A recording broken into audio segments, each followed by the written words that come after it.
Thank you for tuning in and welcome back to the Sandwich of Coherency. So let's just go ahead and start this off with a quick clip from NTD. That sound good, Jack? We'll be right back. Biden is negotiating right now to give the World Health Organization powers to govern U.S. pandemics. This is basically recommendations on policy, but with deeper powers that could even punish different countries if they don't go along with it. And so the United States and the World Health Organization work directly with each other to create the proposal, meaning the United States has not only signed on to it, the United States helped to write it. They want to see a centralized vaccine and medication-based response to any global pandemic, and a very restrictive response in terms of controlling populations. They get to decide what is a health emergency, and they are putting in place a surveillance mechanism that will ensure that any potential emergencies to declare. So as you can see, the United States is still pushing this idea of relinquishing control of policy during pandemic type situations and whatnot to the World Health Organization. And from me, you get a resounding no. And I would think that I speak for a lot of the sane Americans when I say that will be an absolute no. This idea of allowing a foreign body, okay, to be able to dictate what happens in the United States is absurd. This is absolutely absurd. Like, this shouldn't even be an idea that's being floated. And I understand. I know what people will say. They'll say, well, these people are doing it and those people are doing it. And honestly, that has nothing to do with us. I don't care what policies Iraq sets for themselves. I don't care what policies Greece sets for themselves. I don't care what, Poland sets for themselves. Okay, what I do care about are the policies that the United States sets for itself. Now, if another country's policies don't line up and they put the United States at risk, then there's no reason to interact with them in those situations. Okay, so given the origin and the source and the nonsense of what happened with the whole past couple of years, if you understand what I'm saying, we'll just go ahead and skip that for the algorithm. I personally believe that given what happened with China, they should have been cut off from the entire world, period. There shouldn't have been, you know what I mean? And nothing should have been coming out of there until they got that sorted out. But at the same time, this is the problem with the globalist agenda. And what people don't understand is that it's not just the United States. You know, a lot of what you purchase here in the United States doesn't matter whether it be makeup or food. Like, pretty much just about anything and everything you get is probably made in China. And it's not just the United States. It's multiple countries around the world. They produce so for everyone because everybody wants that cheap labor. They want that cheap product. And as manufacturing has moved into China, the quality of products has gone down. This is why you have so much more plastic and trash and pollution nonsense, in the world than you did before. And the reason for that is because if you buy a product that doesn't break, you don't buy another product. So the benefit is to make products cheaper. So you buy more. And there's other implications that come along with that. You have such as medicine. And, we've talked about this before, but the United States doesn't produce its own penicillin. It's not made in the... Understand, a basic item, such as penicillin, is not manufactured in the United States. So it really wouldn't matter what happens, because in the time of a crisis, a pandemic, or anything like that, the United States would be behest to the World Health Organization for medicine and whatnot. And, now the United States, medicine for the United States is not necessarily produced in China. There have been misconceptions about that in the past. But the raw material for your medicines are produced in China. And that is one of those things that should really open people's eyes. That should make you question what's going on. The medicine to treat the citizens of your own nation is not produced in your nation. How is that even allowed? You've literally put the health of people at the behest of other nations. That is making the nation weaker in itself. So with all this going on, you have to ask yourself, how much more are you willing to give up? Understand that the United States could increase wages. This is just, on topic, but just throwing this in here for the hell of it. The United States could increase the wages of its employees throughout the nation to a higher rate to actually increase the quality of life and the quality of life. I guess it's just the only way to put it. If it brought its manufacturing back to the United States. And I know people will say, well, what about these people over there? What about this people over there? You need to be worried about yourself. You're complaining in the United States, you're not making enough money. You're complaining in the United States, there's not enough good jobs or work to be beneficial. Yes, you have to bring your manufacturing back. You have to bring those things back. Will paying people more increase the price of the products? Yes, but in turn, you might actually have more of a push to create higher quality products again. Things that will last longer. If you produce products that last longer, then you pollute less because less things are making their way into the landfills. So, I know I got a little bit off topic with what we were talking about, but let's go ahead and jump back into this. The problem with the United States wanting to hand over policy for things like pandemics or stuff like health crises in the United States to the World Health Organization is because you're not just handing it over to the World Health Organization. You're handing it over to the United Nations. Understand the United Nations has partnered with the World Health Organization and the World Economic Forum. It's basically just one big amalgamation of nonsense. And the problem is that the policies that are being pushed by the United Nations and the World Economic Forum are coming, let me rephrase that. The policies that are coming from the United Nations and the World Health Organization are, in my opinion, mostly primarily dictated by the World Economic Forum. So let me understand a lot of people don't know who Klaus Schwab is, and we've talked about this for years, and anybody who's paid attention to the World Economic Forum for years knows that this is a bad dude, okay? This is a bad dude. He is one man who has decided to start a group that in turn decided we're going to tell the world what to do. Now, to me, I liken Klaus Schwab to George Bush Jr. Because George Bush Jr., George Bush's father, Prescott Bush, was a devout, supporting Nazi member. You could say, well, he wasn't necessarily directly. No. He ran the bank. He helped George Herbert Walker with the construction of concentration camps, with the enslavement of the Jewish people.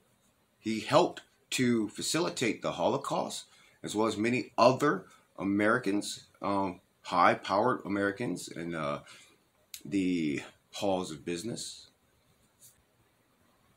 So, was Klaus Schwab the descendant of a Nazi collaborator by the name of Eugen Schwab? Why, yes, he was.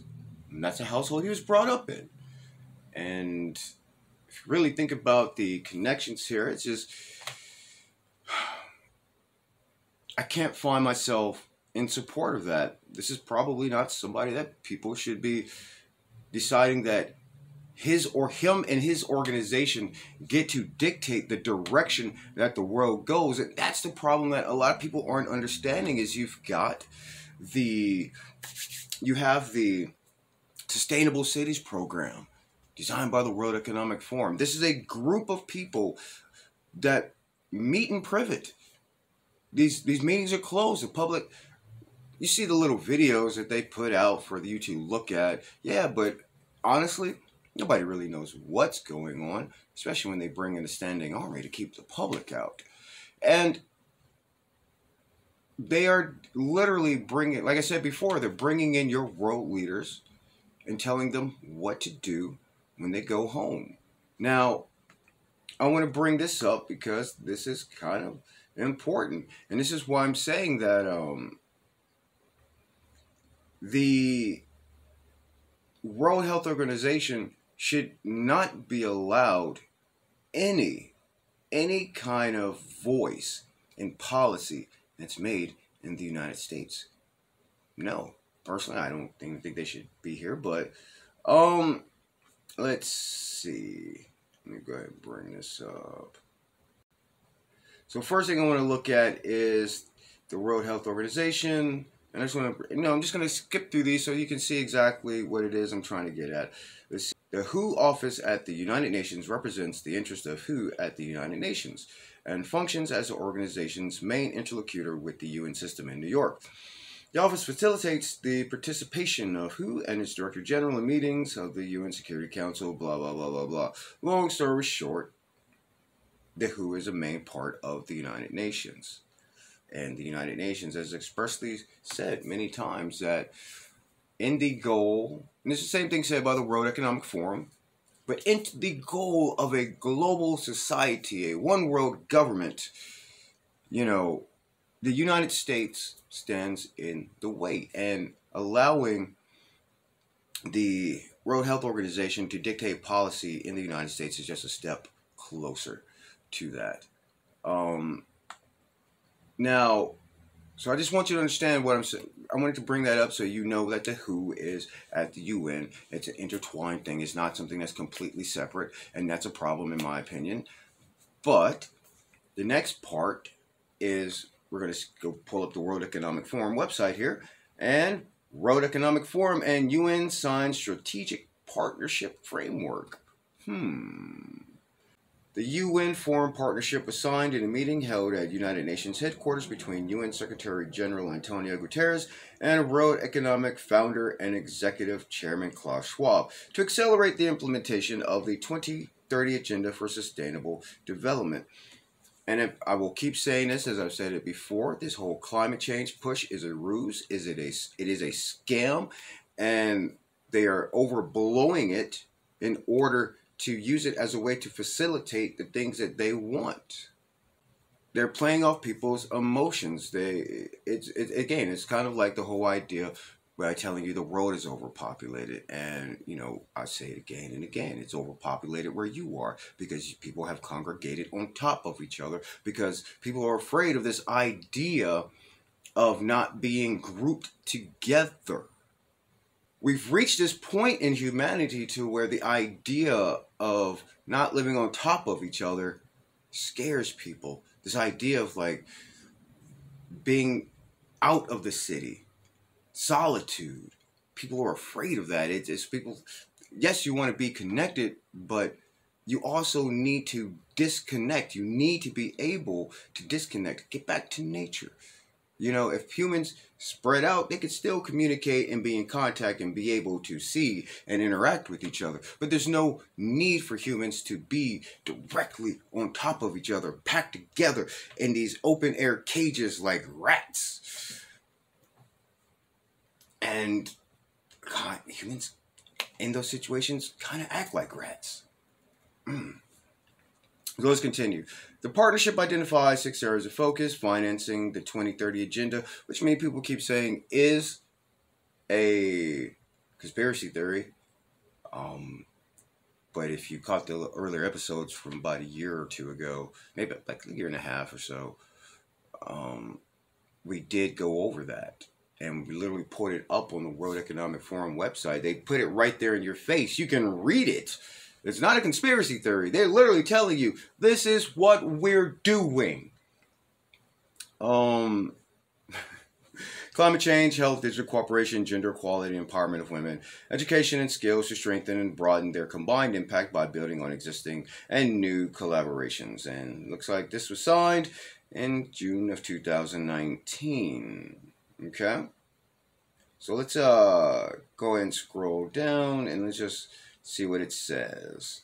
Financing the 2030 Agenda. mobilize systems and accelerate finance flows towards the 2030 agenda and the UN Sustainable Development Goals. This is stuff talking about universal basic income for everybody. Everybody's going to get a basic paycheck, the same basic paycheck. And it's going to work. The system will work the way it has always worked, especially if you look at socialist and communist systems. Those who call themselves the ones, the lawmakers, the elite, the ones at the top, they will stay at the top. You at the bottom will starve. And every communist or socialist regime that has come about through history, it's the same thing every single time. Those that are considered the ones who are going to be the workers, the ones who are going to build this new society, live in poverty. They live in poverty. They live in fear. Those that are at the top do not starve. They take grand trips. They live in grand mansions. So just imagine this being done on a global level. Your leaders will put themselves in power. They will not give up power. They will stay in power. And once the regime is in power, they will disenfranchise and remove anybody that disagrees with them or tries to change things. Can we say the CCP? Can we say look at North Korea? And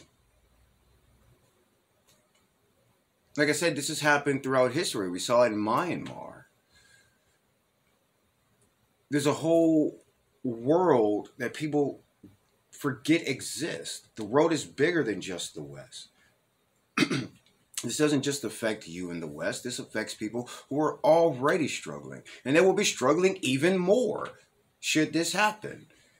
So, let's go on climate change. Achieve clear, measurable, and public commitments from the private sector to reach carbon neutrality by 2050 to help create public-private platforms in critical high-emitting sectors and scale up the services required to adapt to the impacts of climate change. Understand that we're talking about the electricity. Again, you will suffer, they will not. They want you to be able to be controlled. We can shut you down. You've heard about the 15-minute cities and all these other things. These are things that we as people have said we would not go for. These are things that we've said we would not abide by this. And they said, yeah, you will. You don't have a choice. And they're literally doing it. And they're going, and unless people decide to stand up and fight for themselves to protect their freedoms and their rights to be able to just move about freely, they're going to take it from you. You'll find the walls being put up. And I understand people will say, oh, no, that can never happen. That can never happen. They can't stop us. We're going to do what we want. They can't tell me I can't go here. Again, and I bring this up, some people were not alive, so they don't know the severity of it, and a lot of people have forgotten. But need we bring up the Berlin Wall? We must remember the Berlin Wall after World War II. We have to remember that you weren't leaving, separating East and West Germany. You weren't going anywhere. Those people could not travel. These are people who were literally fighting and dying to get across this wall to get the freedom. So imagine they want to do something like that now on a modern scale, but they're telling you, this is how we're going to save the world. We're going to encapsulate you like rats, and you will only work in your rat cage. Your hamster wheel exists in this 15-minute area, and should you go outside of that, we will penalize you for that. Same thing, go down to health, and I want to get down to this whole, digital cooperation, meet the needs of the fourth industrial revolution while seeking to advance global analysis, dialogue, and standards for digital governance and digital inclusiveness. This means shutting down communications, limiting what you can and can't know, what you should have access to. Understand that right now, especially here in America, you have people who believe that teaching the past is bad, okay? But when I say that history of the past, what I'm talking about is the history of being able to check your government, to actually have access to information that's happened that you should be aware of. And this is the whole idea of limiting speech, and because that's what that will do. If we limit speech, we limit people being able to talk about change, people talking about overthrowing the governments and trying to make things better for themselves. You think I'm joking? Think about what happened during this whole pandemic over the past couple of years. People going to jail for posts they made. They say there was going to be a protest, a rally to, show people don't support what the governments are doing. Police were showing up to people's homes and arresting them. So, and here's the part about it that people really did, that the connection wasn't made for them. When you ask the government to limit speech because you don't like what this guy says, he said something that offended me. When you ask the government to limit speech, when you ask the government to limit anything, you therefore open a door for them to do what they want. You want them to have the ability to limit speech to protect your feelings and to protect people? Cool. That's exactly what they did. So now that they're the ones in charge dictating what you can and can't say, when you say things that they don't want and they can decide what is and isn't bad, you gave them the authority to come to your home and do that to you. A similar situation when New York banned trans fat. People wanted the state of New York to, or city of New York, I think it was, New York City, I think it was, to ban trans fat in restaurants because these fat fuckers wanted to eat at the restaurants, but the problem is they shouldn't be eating that food to begin with. And what they say, well, I can't eat there if they keep serving trans fat. Well, don't eat there. You know you shouldn't be eating there, but what did people do? They went to the government, told these people to not make these things so that I can go in there. The government said, okay, we're going to ban trans fat in restaurants. But then, because you opened that door and gave them the authority, what did they do? They came back later and they said, we want to ban these big gulp supersized sodas and all this other kind of stuff, right? And what do people say? The government can't tell me what I can and can't consume. You can't tell me I can't have that giant soda. But actually, yes, they can, because you gave them that authority. And so in this last bit here, we're going to bring up, this is from the Brennan Center Institute for Justice. It's new documents illuminate the president's secret unchecked emergency powers. And this is important because this correlates to what I'm saying about the United States handing over policy control in situations to the World Health Organization. The president technically have that authority to be able to do that. And if the United States citizens do not comply with the order, he has the authority to basically enforce after you. You will not obey what we say during these pandemic protocols that we've set aside for you.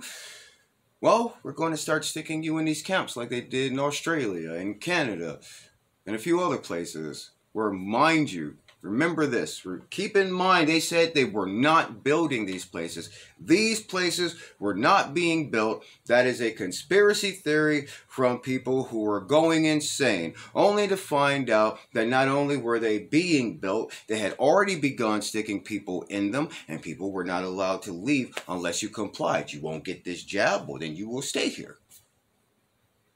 You will stay here. And they're still building them. They haven't stopped construction of these. Canada is still, I think they just finished 2 more or something like that. But they're still building them. Remember, down in Australia, there was the area where, I have to go back and check. That's a notice. Oh man, I hadn't talked about that in a while. Where they surrounded the buildings, the apartment buildings, with police units to keep people from coming in and out. So let's go ahead and continue now. Let's go ahead and get into this. Bush-era records released under the Freedom of Information Act raised concerns about the powers presidents might claim during crises, from suspending habeas corpus to implementing an internet kill switch.